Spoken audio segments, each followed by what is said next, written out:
안녕하세요. 돈벌레TV 제3편입니다. 오늘은 돈의 기원과 의미, 그리고 역할에 대해서 간단히 설명하여 보고자 합니다.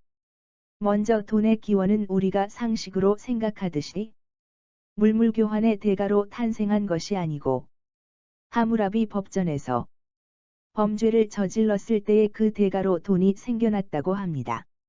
즉 피해배상금의 가치화폐적 성격을 가지고 시작되었다고 하네요. 그 후 물물교환으로 경제활동이 시작되고 사계절에 따라 물물교환의 수단과 공급이 제한되자 이를 해소하기 위하여 본원적 가치를 갖는 화폐가 발생하여 화폐는 가치교환의 척도로 사용되어졌다고 합니다. 즉 돈의 의미는 가치교환 과정에서 가치를 정당하게 주고받는 수단으로 자리 잡았는데 여기에는 금화, 은화, 조개 껍데기 등이 사용되었다고 합니다.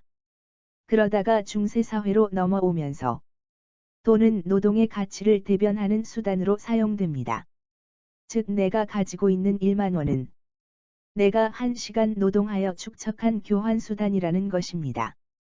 예를 들어서 우리나라 21,021년도 최저임금이 시간당 8,720원 정도 하니까 내가 가지고 있는 8,720원은 누군가가 최저임금으로 노동을 하였을 때의 1시간짜리 화폐인 것입니다. 그러나 변호사의 1시간당 상담료가 30만 원이라면 그 변호사에게 있어서 1시간 노동 가치는 최저임금 소득자의 34배인 30만 원이 되는 것입니다. 이렇게 각 개인마다 천차만별인 돈의 가치는 시장에서는 차별 없이 하나의 교환 가치로 작용합니다. 즉 최저임금 소득자나 변호사에게 있어서도 쌀 10kg은 평등하게 3만 원에 교환되는 것이지요. 그러므로 빈익빈부익부 또한 사회적 양극화는 바로 여기에서 시작되는 것입니다. 이미 경제학에서는 엥겔 계수라고 하여 빈익빈부익부의 척도를 나타내는 계수를 국가별로 측정하여 공표하고 있습니다. 선진국은 엥겔 계수가 낮고 후진국은 엥겔 계수가 높지요. 그런데 엥겔 계수가 높은 나라의 행복지수는 선진국의 행복지수보다 높습니다. 그 이유는 후진국에서는 아래 행복방정식에서 돈에 대한 비중이 낮기 때문입니다. 왜냐고요?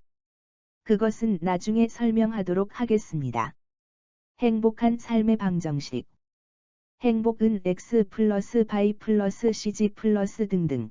A, B, C는 퍼센트.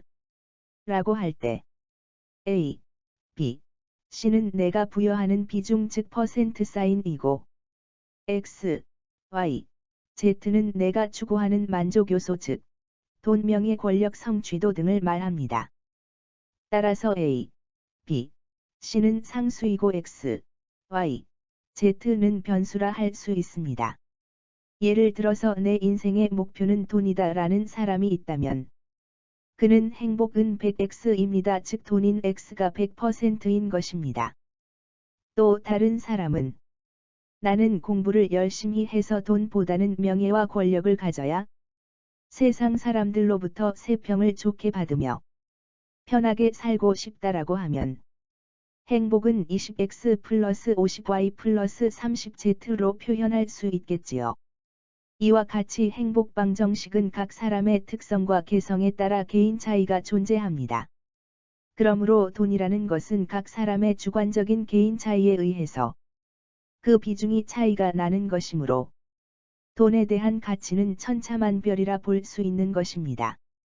법륜 스님의 증문즉서를 들어보면 불교에서 돈의 의미는 일반 신도의 보시물이므로 땀과 노력이 배어 있는 매우 소중한 것으로 사용함에 있어서 감사한 마음을 가지라고 합니다. 그러나 돈은 소유의 대상이 아니므로 객관적으로 거리를 두며 관리만 하는 청지기 사상에 입각한 관점을 가집니다.